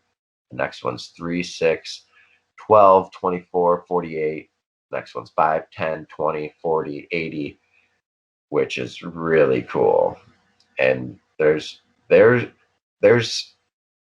weird things that are going on with this, and I can't wait to reveal this, and can't wait for us to discover it on our own. So using the qualitative and quantitative scalable geometry of the Dougherty network as a tool for predictive analysis for sound scaffolding, i.e. sonobiology out of life. That's what we're doing here. We're using it as a tool to show how scalable life network systems can assimilate, self-assimilate, as where it just emergent, self-emergent. That word always escapes me for some reason.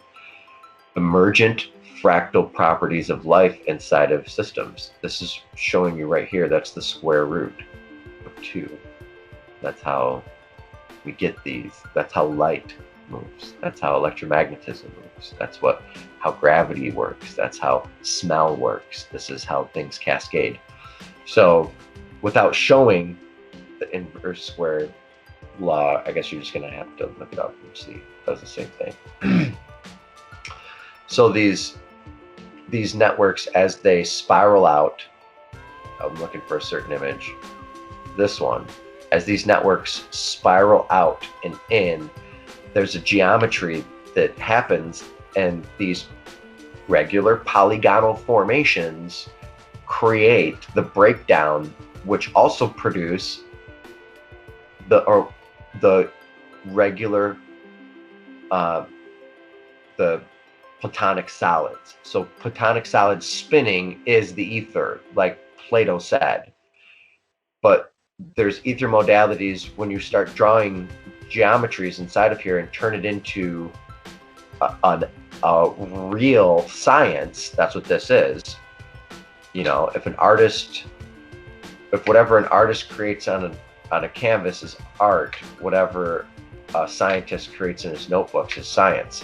So sorry for the harsh, not typed up notes that I jotted here on this piece of paper I printed out, but I created this geometry here late last year, And it is the Theodortian roots. It's what happens when you get a triangle inside of a triangle. It is inverse polygonal scales. Here's the inverse polygonal scale. So the way to read this is up and down. So at the bottom of this one, you have the base. You can read it. I don't want to bring my thing down there because it covers it.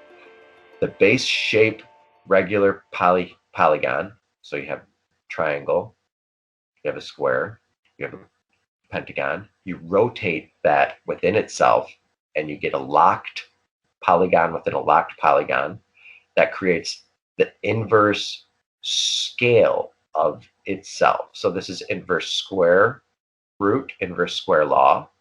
This is inverse pentagonal root, inverse pentagonal law, inverse hexagonal law, inverse hexagonal root. And you cascade these networks out, or we'll go to the next one here. You produce the Bessel function. You put a circle around those regular polygons. Putting a circle around those regular polygons allows you to produce a Bessel function ripple pattern. These are all Bessel function ripple patterns, and that's the whole Dougherty set that we've been studying is this one right here, the inverse square law, square root. These are other networks that I've created that are yet to be studied, that we're all going to hop in eventually. I mean, I hope we're already doing it. I know we are. I have people out there doing all sorts of different types of work for this right now.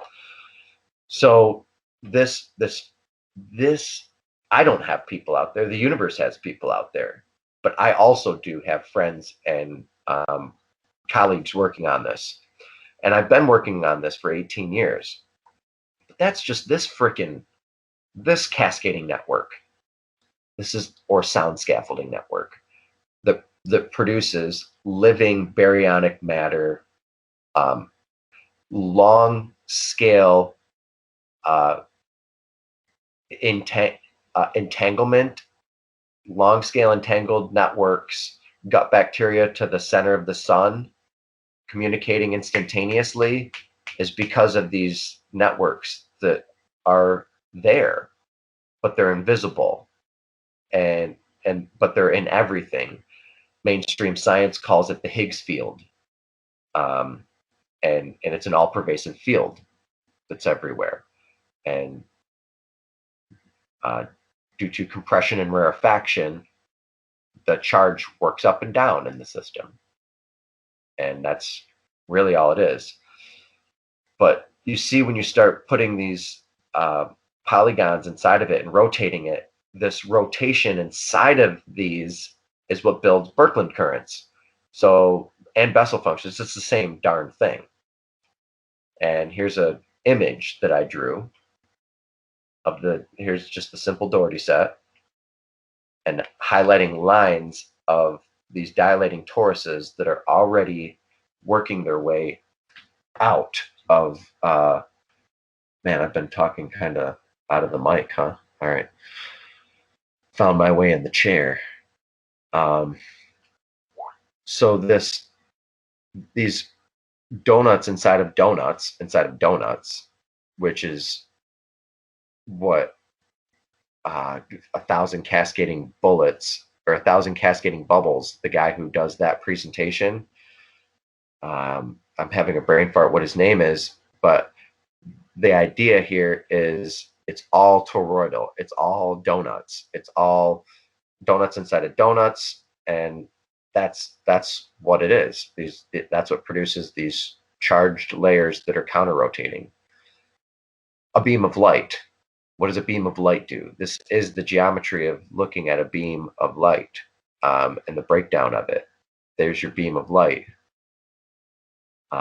which could be just a tip of a mountain or a cloud, but light moving through it with the shadow, showing the breakup of the light scaling as it moves outward in that projective type of manner. This is projective geometry, projective scaling. projective geometry, projective scaling. Light does this, and light is this, and this is Markland convection. This is what happens when heaven opens. When you have an awe moment in nature, and it's like this would be an awe moment where you're just like, whether it's now or then, where you're like, awe, or you're like, oh, dude, you're in awe. You know, you're awe-inspiring. It's awesome. So these awe-inducing moments, being on beams of light and understanding heaven opening and having insight, and a light goes off in your head, or the spark goes off and you have a thought, or you know, this is Markland convection, same geometry. The forces between currents coming together to create a Birkeland current. Birkeland currents, heaven opening. Again, the sound of Birkeland currents we can hear. We showed some of the geometry of it. This is the geometry of heaven opening. This is the geometry of Birkeland currents. It is Helicon physics, and broken down here by Don Scott's model of a Bessel function. You can see in 2015. So that's why I had to go see him. I'm like, look at these. And he's like, oh my gosh. And I'm like, yeah. And he's like, oh my gosh. And I'm like, yeah. Oh man. So, but I mean, I'm not even going to put myself in a box, but he knows and I know, you know, and what I'm trying to say is he's an academic and I'm a non-academic, but I'm an artist, but I'm so much more than an artist. I'm here to explain this stuff for a blip of existence, like we all are. How deep do we want to get into it? Some people don't even want to dip their toes in. But the idea of heaven opening and possibly seeing the geometry of it and understanding what Einstein meant by flying on a beam of light, and how this infinite compressibility, which doesn't happen, idea of his came from Lorentz and Lorentz ideas, Lorentz invariants and Lorentz fields and Lorentz attractors. These ideas are even cyclical across the planet. Someone has an idea, someone else is having the idea already. So I'm very much an artist in that I started doing Paisley before I even knew Paisley existed. I started drawing it and I'm like, oh my gosh, why am I doing this? And then I started seeing it around and I'm like, wait, why do I like, and then I started doing all this other types of geometry that I never knew existed. And then I started seeing shapes and then I'm like, whoa, dude. And, you know, I've just always been intuitive. So this geometry, working through an artist and an intuition, is hopefully answering some questions for a lot of the audience out there. So Faraday waves. Faraday waves, also known as Faraday ripples, named after Michael Faraday, are nonlinear standing waves that appear on liquids enclosed by a vibrating receptacle, i.e. cymatic science, the science of cymatics. Old idea. We're actually going to show that it's like over 2,000 years old, but it's way even older than that. So when the vibration frequency exceeds a critical value, the flat hydrostatic surface becomes unstable. This is known as the Faraday instability, and you get these vibrating patterns. Later, I'm going to show a video of these, and it's incredible. This is the next slide, actually. These are slides from the video. Here's a link to the video I'm going to be showing down here. Faraday instability in floating drops. This is cool. This is from the video. When the vibration frequency exceeds a critical value, the flat hydrostatic surface becomes unstable. So the flat hydrostatic surface breaks up into these patterns. This is known as the Faraday instability. So Faraday instability is really cool to see these morphologies happen because of increasing your your amplitude and your frequency, creating different bodies and formations. It's going to be really cool. I'll skip through that. Here's a closer image of it. More stable liquid. Okay, it's deformed. It's elongated here through this hertz. And then it's highly perturbed out here as it gets higher. And hertz or frequency, I don't know how to read this chart yet. So perhaps this is how heaven opens and how we create life, spoken into existence.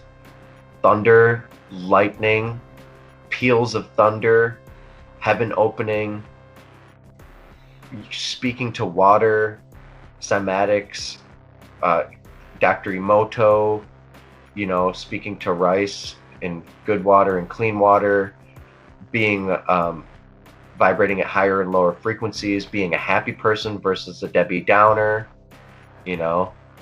Perhaps this is how life in heaven opens and how we create life. As above, so below. Simulacronum. Simulacronum is an image or representation of someone or something. That's the word of the day. So it's mimetic. It's mirroring it. It's sympathetic with it. Mimicry, another good word. The act or practice of, or art of mimicking. I believe the universe is mimicry on all scales. Mimicking is mimetic. Mimetic behavior is mimicking. So mimetics. Simulacronum, it's all as above, so below. Heaven creates these patterns. In heaven, there's these patterns, but also along the ocean shore and along these subthermal vents, these vibrations are coming out as well. So they're like producing these tones and this grumbling and this groaning. And yeah, it's happening. It's kind of cool. And it's like also happening in the ice. What's cool about it is it's happening on all scales. That zippery type of life forming, especially out in a field when you hear all the crickets. But so that's what I wanted to say about that. This is sonic scaffolding, a slide from John Stuart Reid. Sonic scaffolding may be nature's way of organizing the building blocks of life by imprinting Faraday wave patterns into the surface of hydrothermal vent bubbles. Boom. Like I was trying to say in so many loose terms. The sonic environment in the primordial oceans may have helped shape the first multi-celled creatures. So I'd say a coupling of that with what I've been talking about, the Helicon waves up in the upper atmosphere, you get shapes like the tardigrade, shapes like the trilobite, fundamental, like pre-shape, some of the most fundamental shapes. So this comes from vibrational modes of a freely oscillating bubble from T.G. Lytton's classic text, The Acoustic Bubble. Now, cymatics on a bubble is going to undulate it and make it do this. What happens when it vibrates so much that bubbles start popping off? That's Faraday instability, which we'll show a video of that in the news hour. I have a couple of videos to relate to this to this presentation here. So turbulent magnetohydrodynamic geometries mimic butterflies. This can also be seen in John Anthony Reid's, whatever, Stewart, fumbling on his name. I'm putting the link, and we're also going to watch highlights from it to show what he's talking about here and how it has to do with abiogenesis and how life on Earth originated from inorganic matter, sound. I think sonobiologist, he's he's calling it other things, but whatever. Either way, the geometry here is showing that it's existing for whatever, for sure. So this is what I've been trying to find on plenty of other episodes: cyclotron resonance. This image, this freaking image right here. This is the butterfly resonance and butterfly patterns that are happening, and turbulent streams, and also off of the sun, and also coming out of the heavens. This is also the shape that you get your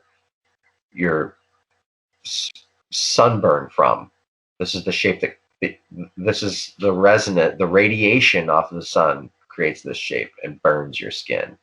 They used that shape, and they're using that same type of network in this particular frequencies, in this bandwidth, to manipulate and control human behavior.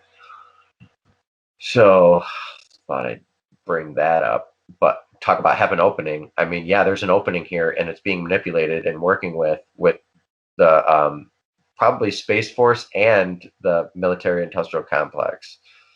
So interesting stuff.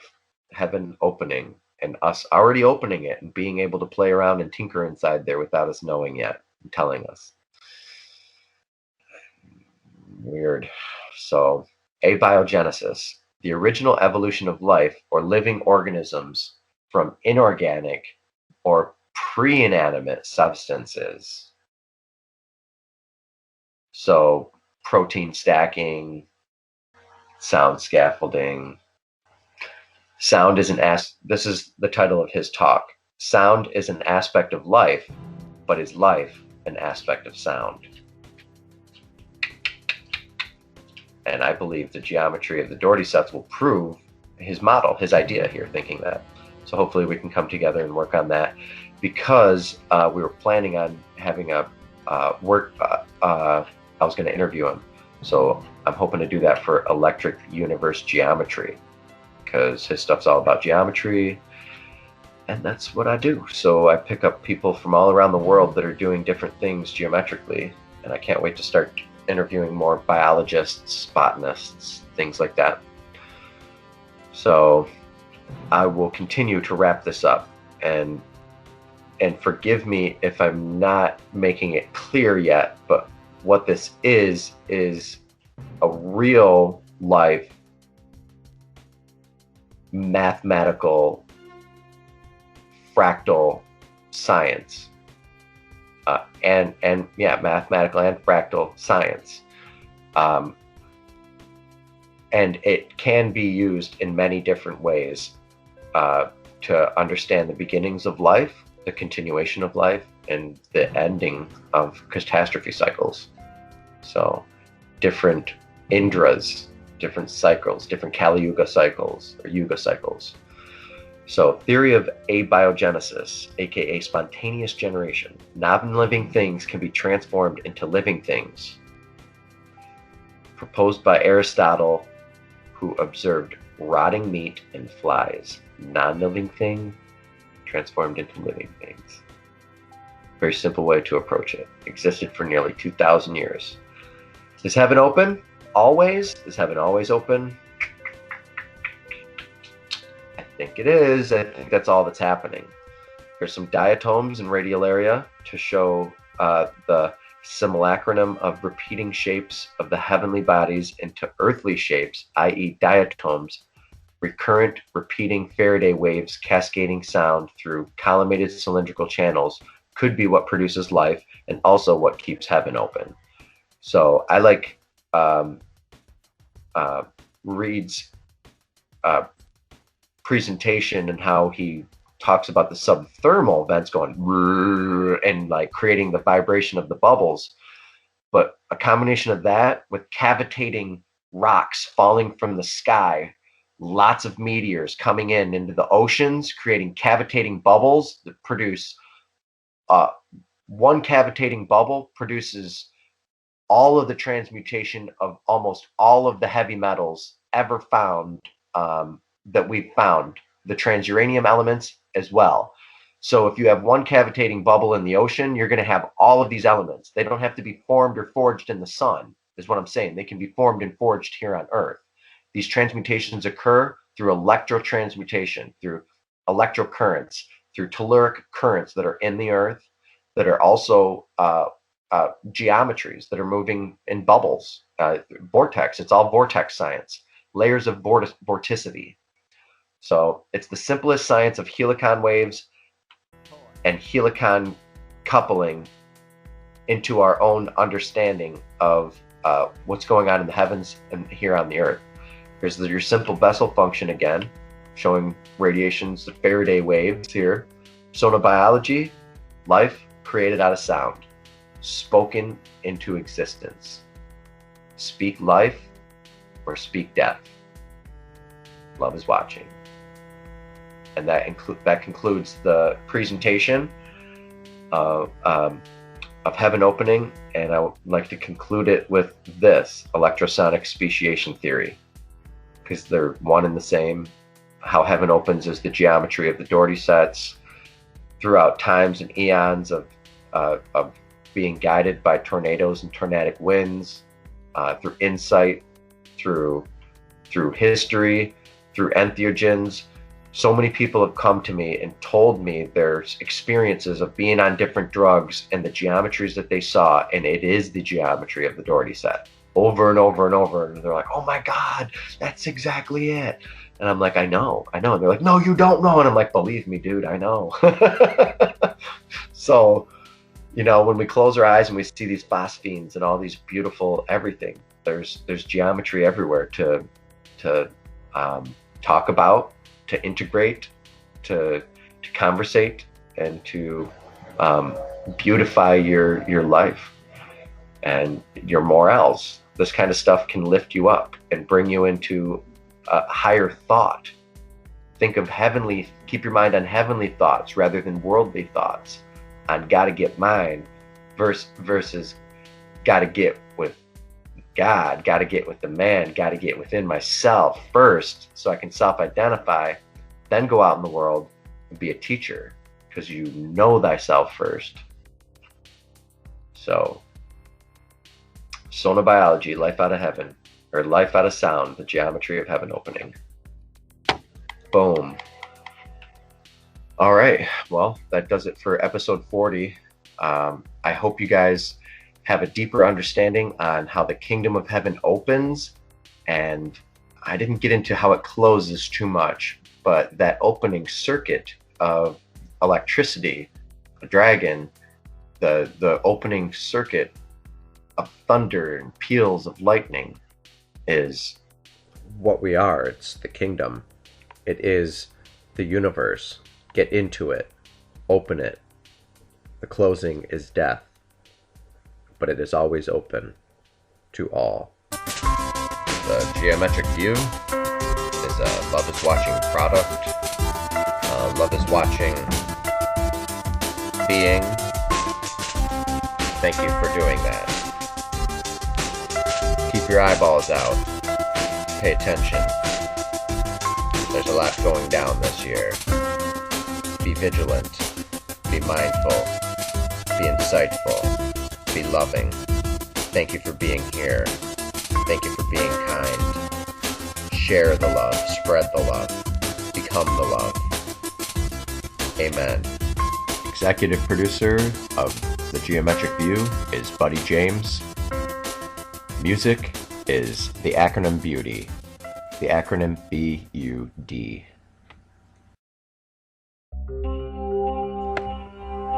Thank you for being here for episode 40, The Kingdom of Heaven. How the geometry of heaven opens.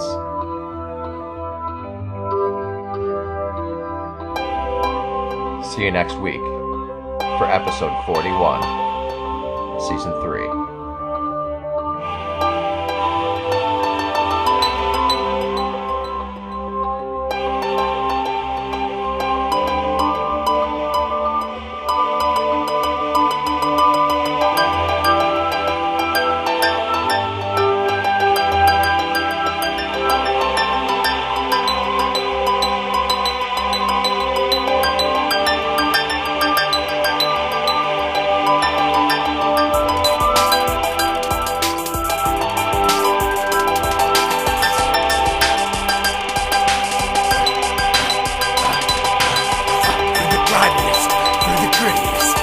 life, I'm there. Through the grimiest and the grittiest of life, I'm there. Through the grimiest and the grittiest of life, I'm there. Hold up. Through the grimiest and the grittiest of life, I'm there.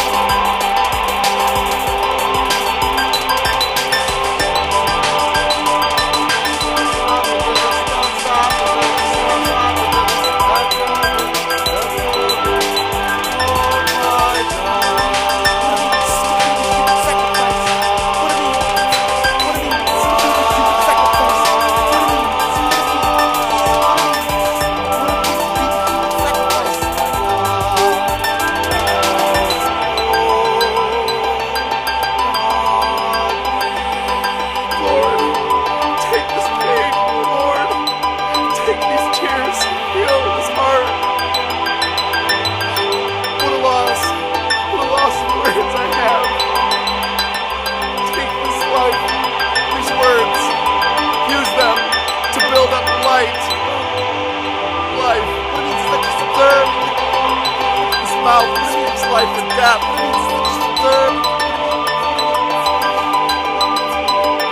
All of us. We have hope. Live your life for the cause. Love life. Live it to the fullest.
I'm an earth love, I'm in living life, I'm in living color, I'm an air drop, I'm an earth thing, I'm an earth thing, I'm an earth thing, I'm an earth thing.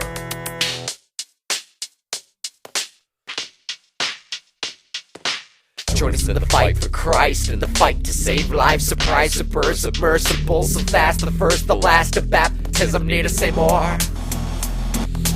Pay attention like the marrow in your bones, arrow in your back, arrow in your lungs, zero into the back, tertiary Christian neurons, synapses and narrow endurance into eternity. I'm a courier of charismatic attitude, monometers even neater, it might even be fun. Cider indeed, need nerds, you need nerds, need a virtue, need to be a reason. Feasibility to be a reason to be clean and sober, keys, open doors, signs of directions. Be the carrier of candlesticks, the man who brought you change. Every second you ride, to make a ribbon, you pivot, potential, you curve a cat. Could be cold, could be copycat, could be copy corpse, could be Schrodinger's best. Could be Michael Racker, Mackie Normo, open-minded, itsy bitsy, freaking huge, a universal supermassive aspect of attached awareness. Aware of this all? Collaborative consumption. Are you aware of this all? Collaborative consumption. The new thing. consumption. Collaborative consumption. Get up now! Out of the boat! Drop! Where did this up? We don't got about a girl, but about a guy spirit. Get up, what's up? Get out, chap, girls. We're planning on that on books up.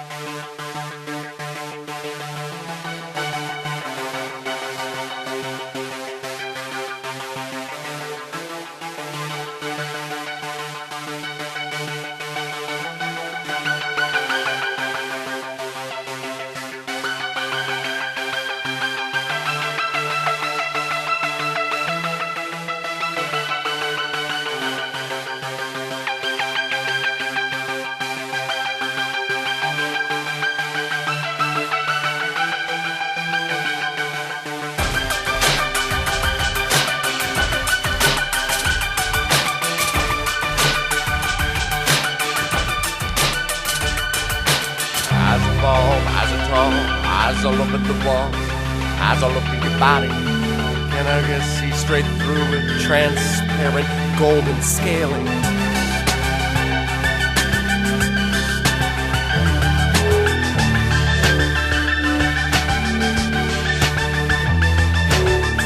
The largest of the attic, let's embark on this because this is the journey. The journey is life. Take hold. Here we go. 3, 2, 1.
Shout loud for the glories of God, shout loud.